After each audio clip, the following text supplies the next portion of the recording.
Hello everyone, welcome to our channel the success master. তোমরা সবাই কেমন আছো? আশা রাখছি সবাই খুব ভালো আছো। আমি সুস্মিতা, আমি তোমাদের জন্য ইংলিশ প্যারাগজি থেকে প্র্যাকটিস সেট 8 নিয়ে এসেছি। আগে আমি কনসেপ্ট ক্লাসগুলো করিয়েছি এবং আরও কিছু প্র্যাকটিস সেটও করিয়েছি। যারা সেই ক্লাসগুলি দেখোনি, তোমরা আগে সেই ক্লাসগুলি দেখে নাও, স্পেশালি কনসেপ্ট ক্লাসগুলো দেখে নাও। তাহলে তোমাদের জন্য অনেকটাই হেল্পফুল হবে এবং অনেকটাই ইজি হবে। তো আজকে হলো প্র্যাকটিস সেট 8।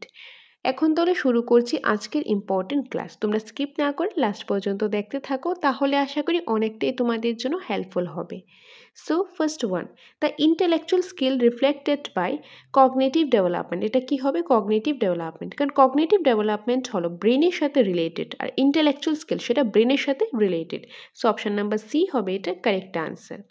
নেক্সট রয়েছে attitude, values and interest. Attitude, values and interest are related to affective domain. Affective domain. Option number D, affective domain. Next রয়েছে the psychomotor was divided by Stimson.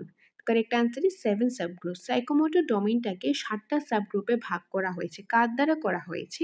এই যে সিমসনের দ্বারা করা হয়েছে। সো অপশন নাম্বার বি হবে এটা correct answer, 7 subgroups. Next রয়েছে the characteristics of behaviour objective is. Behaviour objective যে ক্যারেক্টারিস্টিক্স কোনটা হবে? Observable and measurable, non observable and measurable, observable and immeasurable, non observable and immeasurable. Correct answer কোনটা হবে? Correct আনসারটা হবে observable and measurable. Option number E, observable and measurable. এটা হলো behaviour অবজেক্টিভের যে ক্যারেক্টারিস্টিক্স। অপশন নাম্বার এ হবে এটা কারেক্ট আনসার। নেক্সট রয়েছে which of the following is concerned with physical and motor skill? তো এখান থেকে কোন ডোমেইনটা যে ফিজিক্যাল আর মোটর স্কিলের সাথে রিলেটেড? কারেক্ট আনসারটা হবে সাইকোমোটর ডোমেইন। সাইকোমোটর ডোমেইন, এই যে সাইকোমোটর ডোমেইনটা রয়েছে সেটা ফিজিক্যাল মুভমেন্ট, মোটর স্কিল এটার সাথে রিলেটেড। নেক্সট রয়েছে the focus of cognitive domain is. Cognitive ডোমেইনের ফোকাসটা কি? কগনিটিভ ডোমেইনের ফোকাস হলো ইন্টেলেকচুয়াল স্কিল। কি হবে? ইন্টেলেকচুয়াল স্কিল, যেটা ব্রেনের সাথে related. Option number C, intellectual skills. Next the effective domain was classified by. Effective ডোমেইনটা রয়েছে সেটা ক্লাসিফাইড করা হয়েছে, ভাগ করা হয়েছে, কার দ্বারা করা হয়েছে? কারেক্ট আনসারটা কি হবে? কারেক্ট আনসারটা হলো Krathwohl. Option number A, Krathwohl. Next রয়েছে 218, the effective domain is divided into. Effective ডোমেইনটাকে কয় ভাগে ভাগ করা হয়েছে? এফেক্টিভ ডোমেইনকে ভাগ করা হয়েছে 5 ভাগে, 5টা সাবগ্রুপসে যে ভাগ করা হয়েছে। এফেক্টিভ ডোমেইনকে 5টা সাবগ্রুপসে ভাগ করা হয়েছে। ওকে, খুব ভালোভাবে জিনিসটি মাথায় রাখবে যে এফেক্টিভ ডোমেইনটা কি, যেটা অ্যাটিটিউড, ভ্যালিউস এগুলির সাথে রিলেটেড, সাইকোমোটর ফিজিক্যালের সাথে রিলেটেড, যে এগুলি মনে রাখবে কোনটা কোনটার সাথে রিলেটেড রয়েছে, কোনটাকে কত ভাগে ভাগ করা হয়েছে, তার সাবগ্রুপসগুলি কয়টা রয়েছে, কে করেছেন, সবগুলি মাথায় রাখার চেষ্টা করবে। এগুলি কিন্তু এমসিকিউর মাধ্যমে তোমাদের সামনে আমি তুলে ধরার চেষ্টা করছি। নেক্সট রয়েছে to break down the material into component parts to identify its organizational structure is called analysis, application, comprehension, synthesis. Correct answer is analysis. Analysis, যে মেটেরিয়ালগুলিকে যে ছোট ছোট ভাগে এগুলিকে ভাগ করে, ছোট ছোট কম্পোনেন্টে ভাগ করে এগুলিকে কী করা হয়? যে আইডেন্টিফাই করা হয় অর্গানাইজেশন স্ট্রাকচারে, সেগুলিকে অ্যানালাইসিস বলা হয়। যে ছোট ছোট পার্টে ভাগ করলাম সেগুলিকে বলা হয় analysis. Option number A. Next, collecting the ideas from a new whole is called synthesis, application, synthesis, analysis, evaluation. Correct answer is synthesis. Option number B, synthesis. যে কোনো আইডিয়া যে কালেক্ট করে সেগুলিকে কি করা হয়? যে নিউ একটা ফর্মে এগুলিকে যে ক্রিয়েট করা হয়, বানানো হয়, সেটাকেই সিনথেসিস বলা হয়। Which of the following is the concept of know the worth or value of material, knowledge, application, analysis নাকি evaluation? তো কারেক্ট আনসারটা হবে evaluation. Evaluation. Option number D. Objective related to effective domain, যে effective ডোমেইনের সাথে related কোন objective? Student can paint a picture, student can draw A graph, student can write a letter, student values honesty. Effective ডোমেইনের সাথে কোনটা related? যে paint a picture, draw A graph, write a letter, values, যে honesty, কোনটা হবে? তো correct আনসারটা হবে স্টুডেন্টস ভ্যালিউস অনেস্টি। ওকে, অপশন নাম্বার ডি, এটা এফেক্টিভ ডোমেইনের সাথে রিলেটেড। নেক্সট রয়েছে which is vast in scope, which is vast in scope, teaching strategy, teaching technique, teaching tactic, তারপর হচ্ছে টিচিং মেথড। তো কারেক্ট অ্যান্সারটা কি? Correct answer teaching strategy, option number A. Students find or explore the information themselves. Discovery method, lecture method, both of this, none of this. Correct answer discovery method. যে Discovery মেথডের মাধ্যমে স্টুডেন্টরা find করতে পারে বা explore করতে পারে বিভিন্ন ইনফরমেশান নিজেরাই বিভিন্ন ডিসকভারির মাধ্যমে। So option number A. Next রয়েছে the teacher performs practically and explain in. Teacher perform করে প্র্যাকটিক্যালি অ্যান্ড এক্সপ্লেন করে কিসের মাধ্যমে? Lecture method, then demonstrator method, তারপর হচ্ছে discovery method, problem solving method. তো কারেক্ট আনসারটা কি? কারেক্ট আনসারটা হবে ডেমনস্ট্রেশন মেথড। ডেমনস্ট্রেশন মেথড যে ডেমনস্ট্রেশনের মাধ্যমে টিচাররা পারফর্ম করে প্র্যাকটিক্যালি এবং এক্সপ্লেন করে যে কোনো কিছু আমি একটা ডেমনস্ট্রেট করলাম, কোনো একটা কিছু ধরো এখন একটা ক্লাসের মধ্যে একটা খুব সুন্দর করে একটা অ্যাট্রাকটিভ ওয়েতে একটা পিপিটি বানালাম, প্রেজেন্টেশন বানালাম, বানিয়ে তাদেরকে কিছু ফটোর মাধ্যমে, কিছু লেখার মাধ্যমে, কিছু ভিডিওর মাধ্যমে এগুলি দেখালাম, দেখিয়ে দিকে প্র্যাকটিক্যালটা দেখিয়ে তাদের সামনে আমি এক্সপ্লেন করলাম, ওইটা হয়ে যাবে আমাদের ডেমনস্ট্রেশন মেথড। তো টিচার পারফর্ম করে প্র্যাকটিক্যালি অ্যান্ড এক্সপ্লেন করে, ওই মেথডটা হয়ে যাবে demonstration method. So option number B হবে এটা কারেক্ট আনসার। নেক্সট রয়েছে the role of student is active. The role of student is active, স্টুডেন্টের রোলটা অ্যাক্টিভ থাকে কোন মেথডের মধ্যে? ডিসকভারি মেথডের মধ্যে, প্রবলেম সলভিং মেথডে, ইনকোয়ারি মেথডে, কি অল অফ দিস? তো correct answer all of this. এই সবগুলি মেথডের মধ্যে স্টুডেন্টের রোলটা অ্যাক্টিভ থাকে, স্টুডেন্ট অ্যাক্টিভ থাকে। যদি স্টুডেন্ট অ্যাক্টিভ না থাকে তাহলে সে ডিসকভারি মেথড ইউজ করতে পারবে না। ডিসকভারি মেথডের মানেই হলো স্টুডেন্টটা অ্যাক্টিভ হবে, হয়ে ডিসকভারি করবে, তারা বিভিন্ন জিনিস এক্সপ্লোর করবে, ফাইন্ড আউট করবে, তবেই তো ডিসকভারি মেথডটা কাজে আসবে। তো ডিসকভারি মেথডে স্টুডেন্টরা অ্যাক্টিভ থাকে। দেন প্রবলেম সলভিং মেথড, কোনো একটা প্রবলেম হলো সেটা সলভ করলো, তো স্টুডেন্টটা যদি অ্যাক্টিভ না থাকে তাহলে কীভাবে সলভ করবে? তাহলে তো সেটার প্রবলেম সলভিং মেথডই হবে না। তার জন্য স্টুডেন্টদেরকে অ্যাক্টিভ থাকতে লাগবে প্রবলেম সলভিং মেথডে। নেক্সট ইনকোয়ারি মেথড, কোনো কিছু ইনকোয়ারি করা। তো ইনকোয়ারির মাধ্যমে কোনো একটা কিছু শিখলো, কোনো একটা কিছু জানলো, কিছু এক্সপ্লোর করলো, তাহলে স্টুডেন্টদেরকে অ্যাক্টিভ থাকতে লাগবে। তাহলে এই অপশানগুলির মধ্যে এই তিনটা অপশানই কারেক্ট, অর্থাৎ option number D all of this. এই সবগুলি মেথডের মধ্যে স্টুডেন্টের রোল হলো অ্যাক্টিভ থাকা। Next, which of the following is the lowest level of learning in affective domain? যে লোয়েস্ট লেভেল লার্নিং কিসের মধ্যে? অ্যাফেক্টিভ ডোমেনের মধ্যে। কারেক্ট অ্যান্সারটা কী হবে? Attending, option number A attending. Next, which of the following is positioned at the uppermost level of learning in affective level? আগেরটা lower most ছিল, এখনটা uppermost level of learning in affective domain, and the correct answer is characterization, option number C characterization. Next রয়েছে what young learner seems to lose interest in a lesson the teacher should be। যখন যে লার্নার্সটা রয়েছে, young লার্নার্সটা রয়েছে, তারা কি করে? তারা লেসনের মধ্যে তারা ইন্টারেস্ট থাকে না, ইন্টারেস্টটা হারিয়ে ফেলে, তখন টিচারের কি করা উচিত?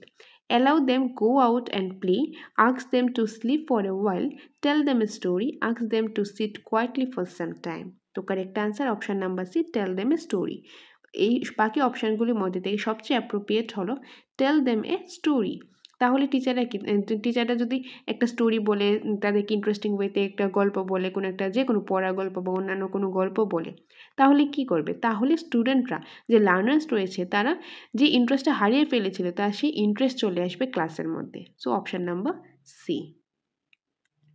Next, the primary aim of teaching learning English is to develop। The primary aim, teaching learning English যে ইংলিশটা কেন টিচ করা হয়, সেই teaching learning English is to develop, কি ডেভেলপ করে, তার প্রাইমারি এইমটা কি? তার প্রাইমারি এইম হলো expression skill, reading skill, conversation skill, communication skill, and the correct answer is communication skill, option number D communication skill। যে ইংলিশটা টিচ করা হয়, তা ডেভেলপ করা হয়, তার একটা এইম হলো কমিউনিকেশন করা, কমিউনিকেট করা। Next, learners need to brainstorm ideas, organize them, draft, edit, and revise their work. This is the process of writing. This is the process of writing skill, option number C। যেটা writing skill ক্লাসের মধ্যে আমি discuss করেছি, এটা হলো writing স্কিলের প্রসেসটা। লার্নার্সরা কী করবে? ব্রেনস্টর্ম করবে, ভাববে, একটা আইডিয়া নেবে, তারপর সেটাকে অর্গানাইজ করবে যে কী লিখবে, কীভাবে লিখবে, কালেক্ট করবে, সেগুলিকে একটা ড্রাফট করবে, একটা রাফ টাইপের লিখবে। তারপরে সে কী করবে, একটা এডিট করবে, কোন জায়গাতে ঠিক করতে লাগবে, কোন জায়গাতে কিছু কাট করতে লাগবে, কিছু অ্যাড করতে লাগবে। তারপর সে ফাইনালি রিভাইজ করবে তার ওয়ার্কটা। এই যে প্রসেসটা, এটা কিসের প্রসেস? এটা হলো রাইটিং স্কিলের process. So option number C. Pause, stress, intonation are associated with comprehension, speaking, writing, silent reading. Correct answer, of course, speaking হবে। স্পিকিং, যে আমরা এখন কথা বললাম, আমি যে এখন কথা বলছি, কিছু জায়গার মধ্যে আমি একটু পজ দিলাম, স্ট্রেস হলো, ইন্টোনেশন হলো, একটু হাই হলো, একটু লো হলো, একটু স্পিডটা বাড়লো বা কমলো, বিভিন্ন জিনিস হচ্ছে। এগুলি কিসের সাথে রিলেটেড? এগুলি স্পিকিংয়ের সাথে related. Option number B, speaking. Holistic evaluation of learner is done by comprehensive and continuous evaluation, session and evaluation, term evaluation or unit evaluation. Correct answer, comprehensive and continuous evaluation, অর্থাৎ CCE। ওকে, CCE, holistic evaluation. একটা লার্নারের holistic evaluation যে করা হয় কিসের মাধ্যমে? সিসিইর মাধ্যমে। CCE কি বা এটার মিনিংটা কি, এটা কিন্তু অলরেডি আমি ক্লাসের মধ্যে, কনসেপ্ট ক্লাসের মধ্যে ডিসকাস করেছি, একদম ডিটেইলে ডিসকাস করেছি। আর যাদের এখনও ক্লাসটা দেখোনি, তোমরা সেই ক্লাসটা দেখে নিতে পারো, তাহলে তোমাদের আর কোনো আশা করি ডাউট থাকবে না। আর যদি চাও নোটস নেবে, নোটসও নিতে পারো, একদম আপডেটেড নিউ নোটসও আমাদের কাছে অ্যাভেলেবেল রয়েছে। সেই নোটসও নিতে চাইলে এই নম্বরে ফোন করে বিস্তারিত জেনে নিতে পারো। বাকি ডিটেলস আমি পরে বলে দিচ্ছি, আগে ক্লাসটা সেরে নিই। নেক্সট রয়েছে, which of the following is a faulty habit of silent reading? এখান থেকে কোনটা faulty habit of silent reading? silent reading এর faulty habit: drawing interference, finding meaning of words through context, then progressive eye movement, reading the text word per word. তো correct answer কি হবে? Correct আনসারটা হবে reading the text word per word. Option number D. English in India is not taught as foreign language, compulsory school, language of comprehension, language of communication. তো correct আনসারটা কি? Correct আনসারটা হবে এ foreign language. এটা foreign language হিসাবে ইংলিশটা ইন্ডিয়ার মধ্যে শেখানো হয় না। Option number A. Grammar should be taught to help learners read English correctly, develop learners' basic language skill, make learners know the rule of the language, help learners write English correctly. Correct answerটা কি হবে? Correct answer হবে develop learners' basic language skill. গ্রামারটা কেন শেখানো হয়? যাতে learners যারা রয়েছে তাদের বেসিক যে ল্যাঙ্গুয়েজ স্কিলটা রয়েছে সেটা যাতে ডেভেলপ করা যায়। ল্যাঙ্গুয়েজ স্কিল কোনগুলি? LSR তো এই যে স্কিলগুলি, এই স্কিলগুলি যাতে বেসিক স্কিলগুলি যাতে কী করা যায়, ডেভেলপ করা যায়, তার জন্য গ্রামারটা শেখানো হয়। সো অপশন নাম্বার বি হবে এখানে কারেক্ট আনসার। নেক্সট রয়েছে, which of the following is faulty habit of silent reading? তো faulty habit কোনটা? সাইলেন্ট রিডিং এর। তো কারেক্ট আনসার হবে ইউজিং ডিকশনারি ফর আন্ডারস্ট্যান্ডিং। এটা হলো একটা faulty habit. So option number D. English is considered to be the second language in our state, but it is only available at home, only available in school and surroundings, available everywhere. তো correct answer কি? correct answerটা হবে available in the school and surroundings. Option number C, available in schools and surroundings. Using correct stress, intonation, pause comes under sub skills of listening, speaking, reading নাকি writing? Correct answer speaking. যে stress, intonation, pause, এগুলি কিসের sub skill? এগুলি হলো speaking স্কিলের sub skill. Option number B. Next রয়েছে, non detail text develop, intensive, extensive, critical, slow reading. তো correct answer কি? Correct answer extensive reading. Extensive reading হলো নন ডিটেল, যেটা নন ডিটেল পড়া হয়। ইন্টেন্সিভ হলে ডিটেল, এক্সটেন্সিভ হলে নন ডিটেল। ওকে, সো অপশান নাম্বার বি হবে এটা কারেক্ট আনসার। যেটা আমরা রিডিংয়ের যে টাইপসগুলি রয়েছে সেখানে কিন্তু অলরেডি আমি এক্সপ্লেন করেছি, যারা সেই ক্লাসগুলি দেখোনি তোমরা দেখে নিতে পারো, তাহলে তোমরা এই পার্টটা আরও ভালোভাবে বুঝতে পারবে। এনিওয়ে, আমি প্রতিটা ক্লাসের মধ্যে কিন্তু বলছি তোমরা আগে কনসেপ্ট ক্লাস দেখো, তারপরে সে প্র্যাকটিস সেটগুলো দেখো, নয়তোবা তোমরা অনেকটাই কনফিউজড হয়ে যাবে যে কোন পার্ট থেকে এসেছে, এই পার্টটা বুঝতে পারছি না। কনসেপ্ট ক্লাস দেখো, তোমাদের সব কিছু ক্লিয়ার হয়ে যাবে। তারপরেও কোনো ডাউট থাকলে আমরা তো আছি, আমাদের সাথে কন্ট্যাক্ট করবে, সেগুলি ক্লিয়ার করে দেওয়ার চেষ্টা করব। ওকে, আর সকলকে অসংখ্য ধন্যবাদ পাশে থাকার জন্য। তোমরা পাশে আছো বলেই তোমাদের জন্য আমরা প্রতিনিয়ত ক্লাস নিয়ে আসতে পারি। এভাবেই তোমরা পাশে থাকো, সাথে থাকো। আরও ভালো ভালো ইনফরমেটিভ ক্লাস আমরা প্রতিনিয়ত নিয়ে আসবো আমাদের সাকসেস মাস্টারে। আর তোমাদের যদি নোটসের প্রয়োজন হয়, আপডেটেড নোটসের একদম নিউ নোটসের প্রয়োজন হয়, তাহলে তোমরা আমাদের সাথে যোগাযোগ করতে পারো এই নম্বরে। এই নম্বরে যোগাযোগ করে তোমরা ফুল ডিটেলসটা জেনে নিতে পারো নোটসের ব্যাপারে। একদম ফুল সিলেবাসের নোটস রয়েছে অ্যাকর্ডিং টু সিলেবাস। প্রতিটা সাবজেক্টে প্রতিটা টপিকেরই প্রথমেই রয়েছে কনসেপ্ট, তারপর রয়েছে প্রচুর পরিমাণে কোশ্চেন অ্যান্সার আর এমসিকিউস। কনসেপ্টে খুব ডিটেলসই আলোচনা করা রয়েছে। সাথে তোমরা পেয়ে যাবে স্পেশাল অনলাইন মক টেস্ট দেওয়ারও সুযোগ তোমরা পেয়ে যাবে। আর তাছাড়াও যদি তোমরা অনলাইন আর অফলাইন মক টেস্ট দিতে চাও, তাহলে তোমরা আমাদের সাথে যোগাযোগ করতে পারো, কিংবা ক্লাস করতে চাইলেও আমাদের সাথে যোগাযোগ করতে পারো। ক্লাস করারও সুবিধা আমাদের এখানে রয়েছে। তোমাদের যাদের যেটাই নিড রয়েছে, নোটসের, মক টেস্টের কিংবা ক্লাসের, সেটার জন্য আমাদের সাথে যোগাযোগ করতে পারো স্ক্রিনে দেওয়া নম্বরে। এই নম্বরে যোগাযোগ করে তোমরা বিস্তারিত জেনে নিতে পারো। এটাই তোমাদের সাথে শেয়ার করা ছিল। আর সকলকে অসংখ্য ধন্যবাদ পাশে থাকার জন্য। দেখা হবে তোমাদের সাথে পরবর্তী একটা ক্লাসে। Thanks for watching.